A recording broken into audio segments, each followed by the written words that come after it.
Hi everyone, thanks for joining us this evening to talk about lipids. My day job is predominantly a GP, although I've had a special interest in cardiology for quite some years. I have been a GP for 25 years. And this is why we're here. We're here because we know that LDL-C, that's the bad fats in your blood, cause atherosclerosis. Atherosclerosis is a disease process directly causing atherosclerotic cardiovascular disease and cardiovascular events. And in fact, anything that you do, any intervention you do to reduce LDL-C directly reduces your risk of having a cardiovascular event. And the reason is LDL-C facilitates atherosclerotic plaque formation. This starts in the first decade of life and progresses through the generations to develop plaques within the arterial wall, which become vulnerable and rupture, leading to thrombus formation and acute events, as well as obstructive atherosclerotic disease. I'm sure you will have all heard of the ABC of CVD prevention. There's been a lot of work over the years on atrial fibrillation, more recently on hypertension, and now the focus has moved to cholesterol. But actually, if you think about it, high cholesterol causes atherosclerosis, which increases your blood pressure and further increases your risk of atrial fibrillation. So it's really become pressing that we start to move our focus onto cholesterol for prevention. This slide is very busy, but details the potential cost savings of various interventions for CVD prevention. And actually, optimizing statins is the most cost-effective intervention in the short term, predicted to save over £700 million across the UK in the first 5 years. We know that 25% of all deaths now are due to atherosclerotic cardiovascular disease in the UK. And actually, it's the largest cause of premature deaths in deprived communities. We know that it's the largest single area where the NHS can save lives over the next 10 years. And when we look at LDL-C reduction, for every 1 millimole reduction in LDL-C, there's an annual CVD risk reduction of 28%. And so there are national ambitions for cholesterol, particularly focusing on CVD risk assessments and treatments of patients at high risk, but also on the identification of familial hypercholesterolemia, which is the genetic form of high cholesterol responsible for premature vascular disease. The current target is to diagnose 1/4 of people with FH by next year. We're currently diagnosing round about 5%, so we've still got a way to go. Why should primary care particularly focus on lipids now? Well, hopefully we have already been focusing on lipids in the last year with the PCN-DES and IIF targets, which have detailed CVD risk reduction and FH detection. But we also have some new guidances and clinical targets to help support us in doing this in the form of the NHS lipid pathway, which is a decision aid to help us understand how all the therapies fit together. And the statin intolerance pathway helps support us in effectively using statins in people that have problems taking them. We now have a range of drugs to use, and we're able to take a multi-drug approach to treating lipids, a bit like treating hypertension. When you look at population statistics, we find that probably about 50% of our population needs some form of optimization on lipids for both primary and secondary prevention. So how have we got into this position? Why are we not managing lipids better? Well, I think over the years, there's been much confusion over the guidance, over treatment targets, and indeed the bad press for lipid medications, particularly statins, of course, has meant that patients have been very reluctant to take them, and then often leading to poor compliance. Consultations in primary care have become increasingly complex, and cholesterol is clearly the Cinderella of the ABC of CVD prevention in consultations. These discussions are difficult to have with patients. They take time to do, time that is often not there in a primary care consultation. And this leads to clinician and patient inertia. So the aims for me this evening are to help illustrate who should have a cholesterol test and when. I'm going to discuss the range of treatment options, describe the NHS lipid pathway as a therapy decision aid, and bring in the statin intolerance pathway to support you in using statins, and just briefly touch on how to work at scale to optimise lipid therapies. This slide summarises when to think of lipid interventions, not just in primary care, but in any part of the healthcare system. On the right-hand side, I'm sure most of you will know the criteria for secondary prevention, which is basically all of atherosclerotic cardiovascular disease. And by that, I mean anybody who's had a history at all of an MI, angina, any kind of revascularization, TIA, stroke, or peripheral arterial disease.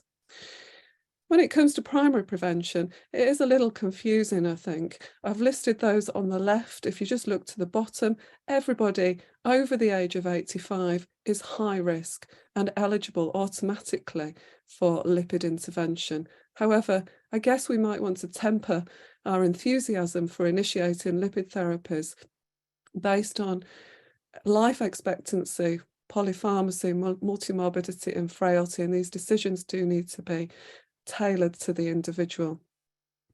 Moving up the list, everyone with CKD, again, is automatically eligible for lipid therapies, as are patients with type 1 diabetes, although the guidance suggests an additional risk factor too.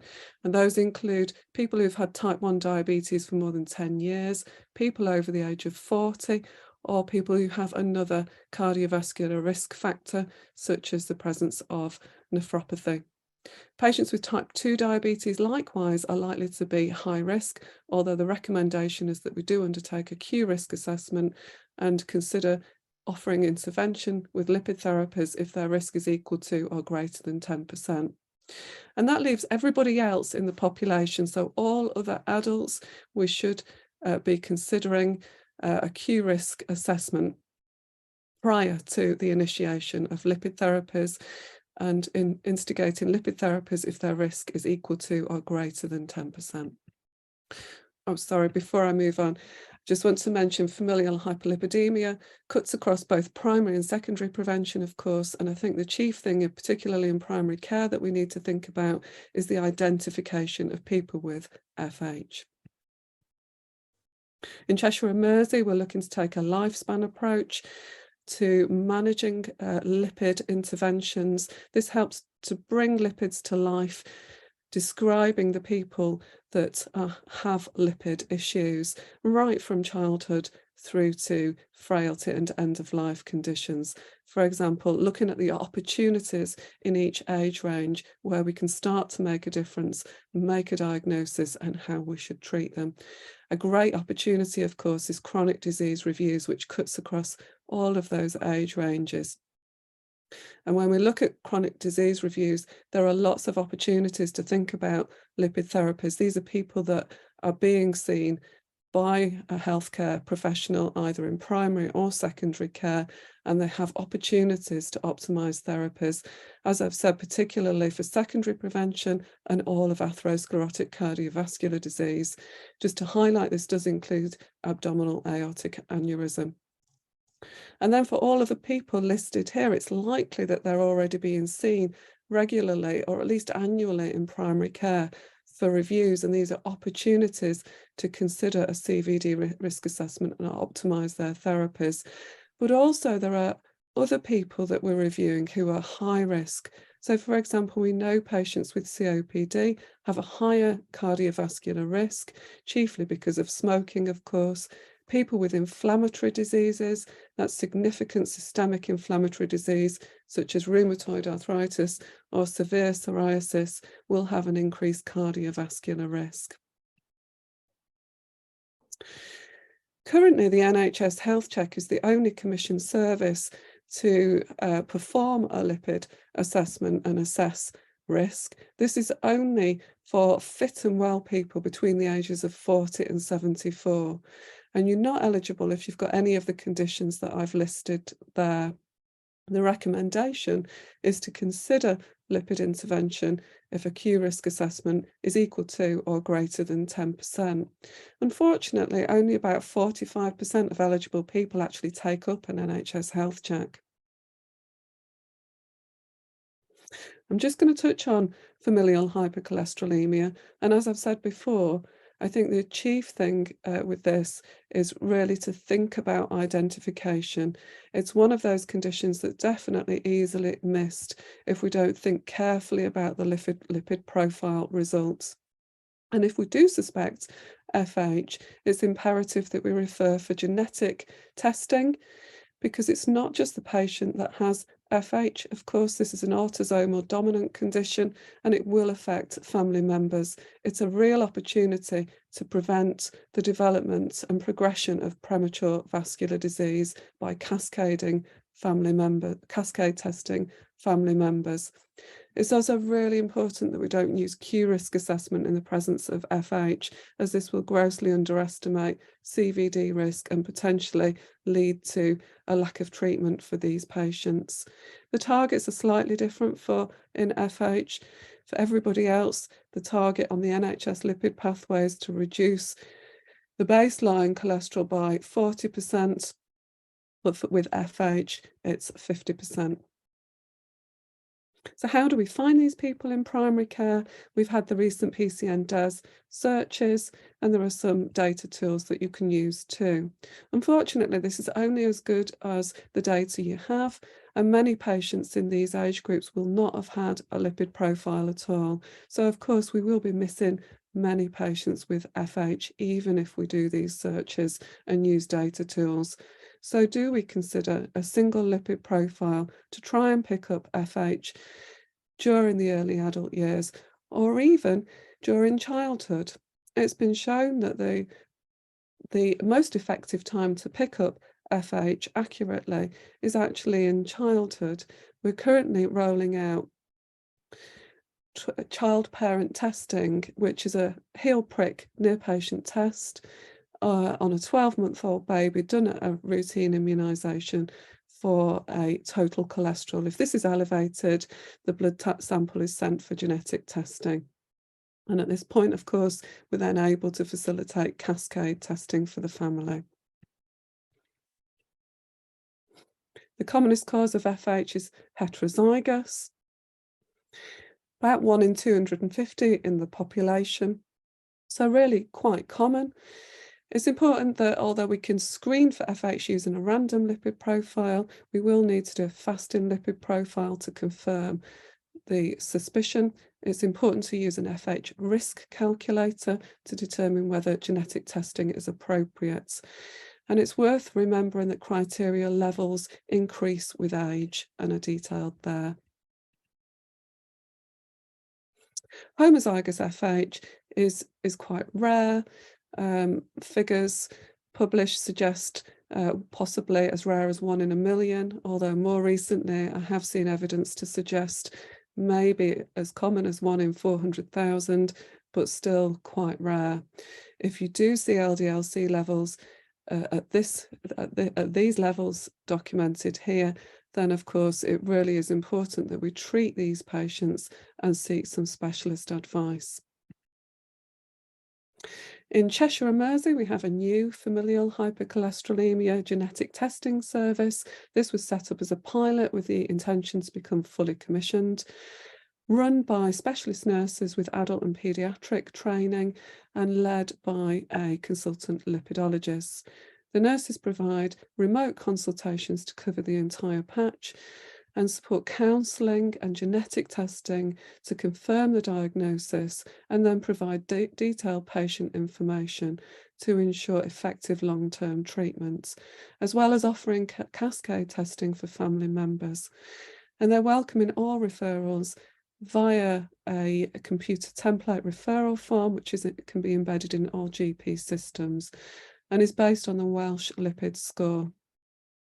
The FH team are supporting education in the region and are really happy to be contacted. You can see their details there, and are willing to offer tailored education sessions, as well as their more structured series of webinars that they have started, as well as drop-in Teams meetings. I'm just going to talk through the range of treatment options we have available. These are the drugs you'll see illustrated on the NHS lipid pathway. Statins, I'm sure you'll all be aware of, can reduce LDL-C by 40 to 50%, do require some LFT monitoring at baseline and with dose titration at 12 months, but not again after that if normal.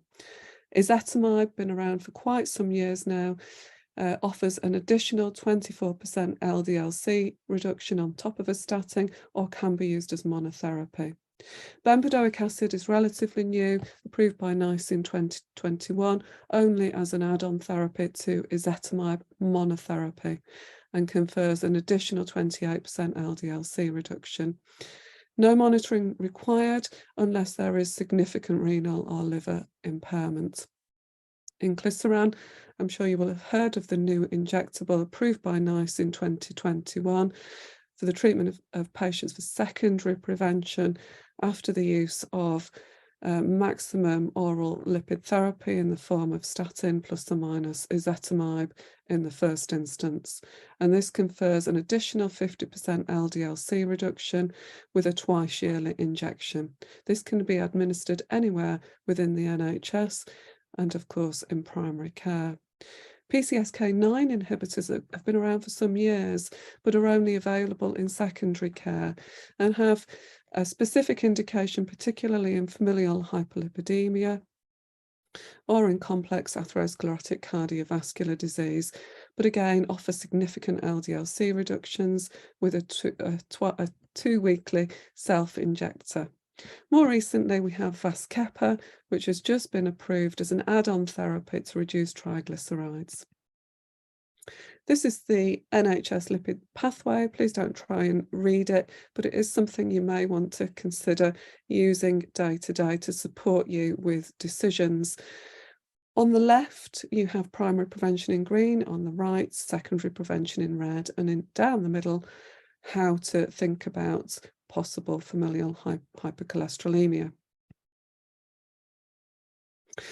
When we start lipid therapies, we would usually always start with a statin where possible.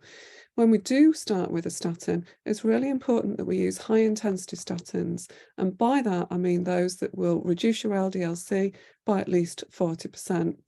So if you look at that chart, that's at least 20 milligrams of atorvastatin or 10 milligrams of rosuvastatin.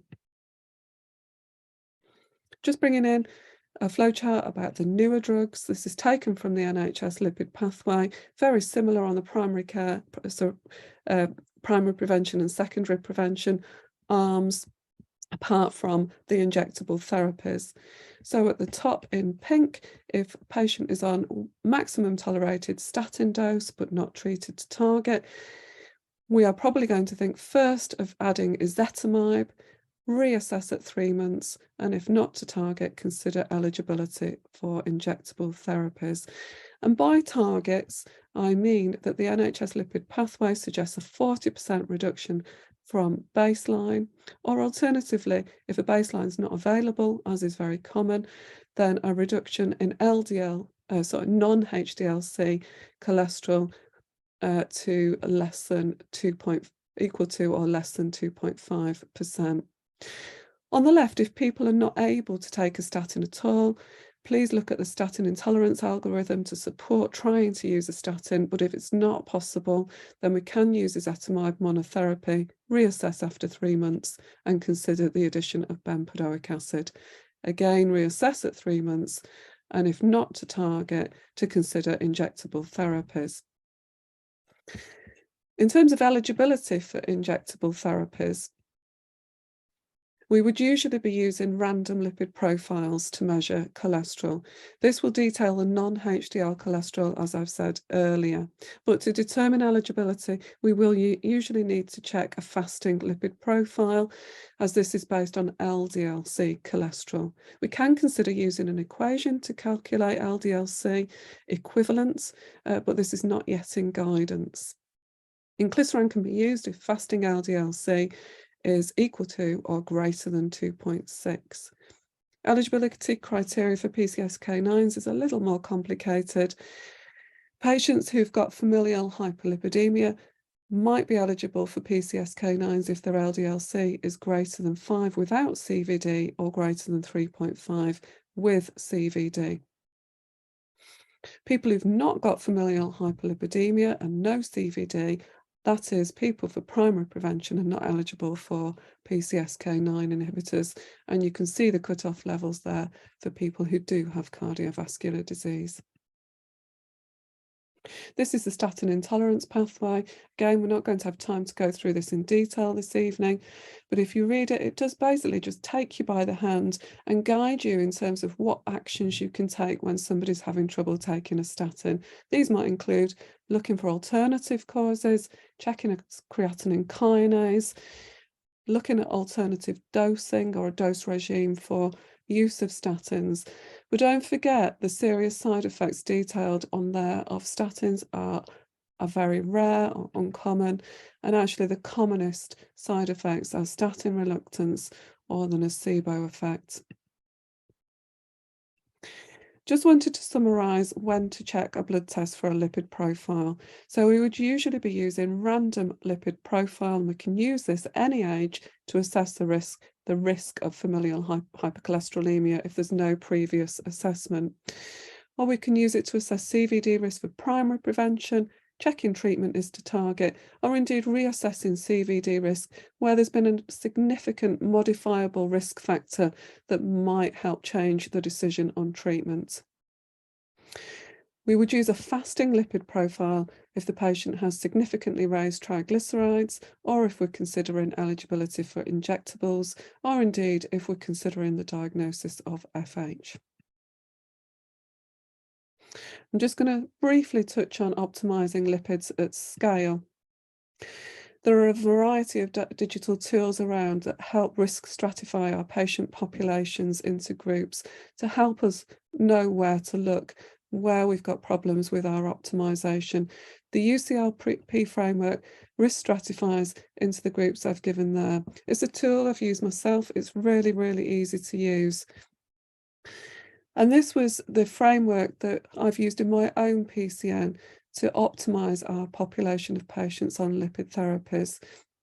And what we did was that we used the UCLP tool run across all the practices in the PCN on a monthly basis to risk stratify the patients that were then passed to a care coordinator to ensure blood tests were up to date before being booked or invited into a prescriber-led clinic with specific appointments to optimize across the lipid pathway.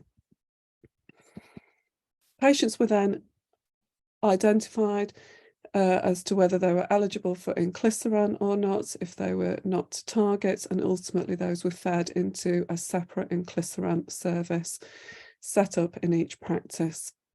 We were also able to filter out patients who looked like they had familial hypercholesterolemia. We did support the prescribing clinician weekly, initially making difficult decisions for complex patients. In summary, in primary care, I think it's become pressing that we consider case finding, that we make every contact count to treat lipid disorders, including the identification of FH, that we know about this multi-drug approach like treating hypertension, and that we're able to use the range of therapies to help our patients, that we understand how to manage statin intolerance using the statin intolerance pathway, that we understand that there are some targets now to treat patients optimally, and that we maybe start to consider how we can optimize at scale. Finally, when we look at CVD risk reduction, In order to maximise prevention, we need to optimise all CVD risk, and we really are missing a trick if we don't consider lipids for these patients.